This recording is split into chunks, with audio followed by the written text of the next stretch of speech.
In this lab, we're going to measure the solubility product equilibrium constant for the dissolution of borax, which is sodium tetraborate dodecahydrate. We're going to do this at 5 different temperatures and then make a plot of log of the KSP versus 1 over temperature. From the slope of this line, we'll be able to determine the delta H of the reaction, and from the y-intercept, we'll be able to determine the delta S naught of reaction. In the first step, run some hot water from the tap until it's hot, and then fill a large beaker about halfway to 2/3 of the way full. Tear a blue weigh boat in the analytical balance, and then weigh about 45 grams of sodium tetraborate dodecahydrate onto the blue weigh boat. Record the exact mass, although this will not be used in any of your calculations.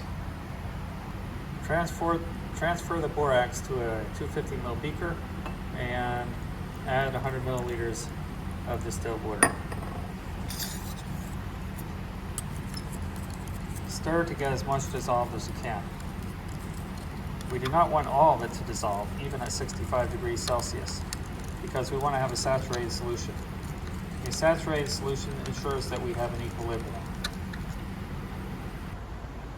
Heat your hot water bath until it's steaming hot, around 100 degrees, but not boiling too vigorously. On a second hot plate, take your saturated solution of borax and heat it to 65 degrees. Clamp your thermometer in such a way that it's not touching the bottom of the beaker or the sides of the beaker, and it's off to the side so that you have plenty of room to pipette your aliquots out later. This is a good rate of boiling for your hot water bath. It's just steaming hot, gently boiling away, not too fast. This way you won't lose too much of your hot water reservoir over time. Meanwhile, I have my saturated solution of borax over here. It's at roughly 60 degrees. It says the heat is 65 degrees, but there's nothing magical about that temperature. You just need to be higher than 50 degrees. Once it's up there around 60 degrees like this, you can now take the borax solution off the hot plate. Allow your borax solution to cool down to 50 degrees. Right before you're ready to take your 50-degree aliquot, suck up some hot water from the hot water reservoir and drain it into the sink. This will heat up your pipette so that your pipette does not clog when you take your 50-degree aliquot. Then before your pipette has time to cool down, take a 10 milliliter aliquot out of the hot solution. Being careful not to drain any of that extra hot water from the 10 milliliter hot water aliquot back into the hot water reservoir, which would contaminate it. Drain your 10 milliliters of hot water into your Erlenmeyer flask that had the original 50-degree 10 milliliter aliquot. Pass this flask off to your partner, who will add 30 milliliters of room temperature distilled water from the graduated cylinder.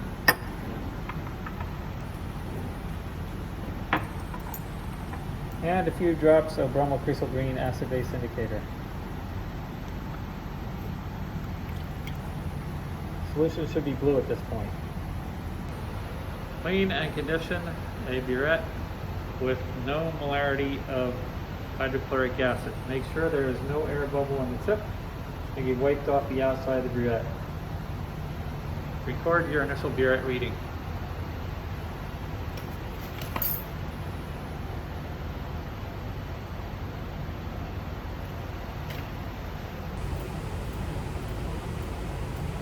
Titrate the solution until the blue changes to yellow.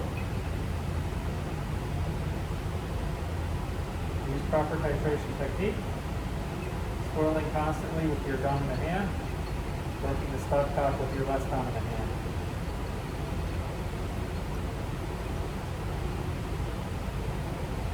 At 50 degrees, it will take the most amount of HCl to neutralize the tetraborate ion.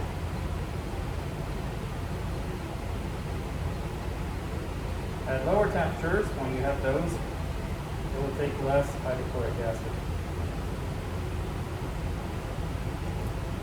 We're getting real close here.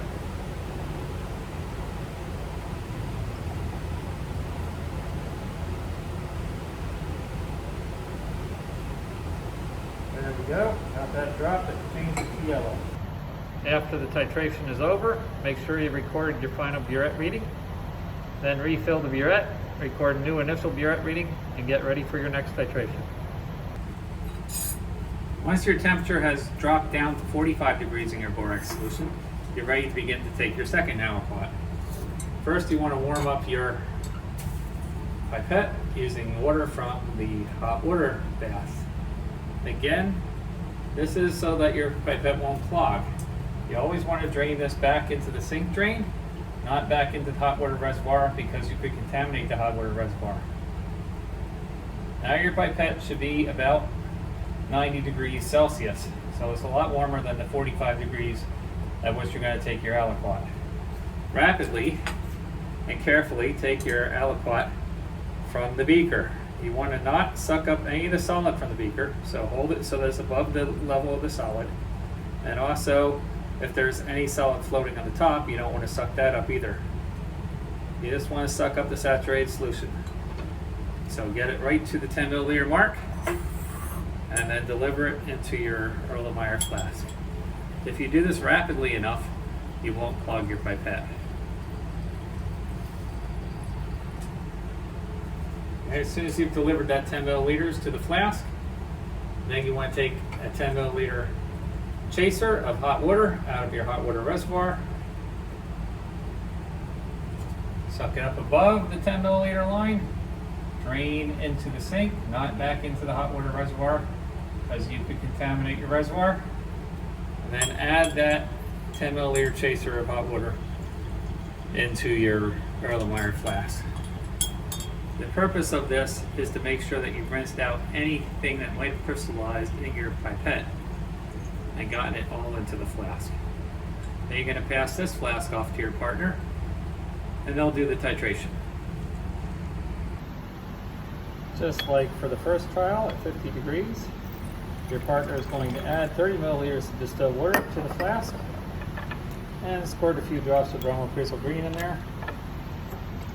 And it should be blue at this point in time. If for any reason your temperature drops below where you wanted to take your aliquot at, let's say this were the temperature that it's at, and I was ready to take my 40 degree aliquot. Since it's cooler than 40 degrees, I would have to warm it back up on the hot plate until it's above 40, take it off, and then let it cool back down to 40. Also, notice the correct placement of my thermometer bulb. I'm not touching the side walls of the beaker, nor am I touching the bottom of the beaker. And you can tell that the bulb is completely submerged in the saturated solution. You want to leave your saturated solution undisturbed. In other words, you don't want to stir it as it's cooling down, because if you stir it, you're going to have more of the solid in the actual liquid part, and then it'll be hard to suck up this liquid. Repeat the same procedure at 45 degrees, 40 degrees, 35 degrees, and 30 degrees. Realize that it's going to take less HCl to titrate as the temperature gets cooler, because there'll be less tetraborate ion in solution. When you're finished, clean your glassware, rinse out your burette, and hang it upside down to dry with the stopcock open. The saturated solution of borax can go down the sink with lots of hot water. Borax is, after all, just soap, so you could actually wash your hands with the soap.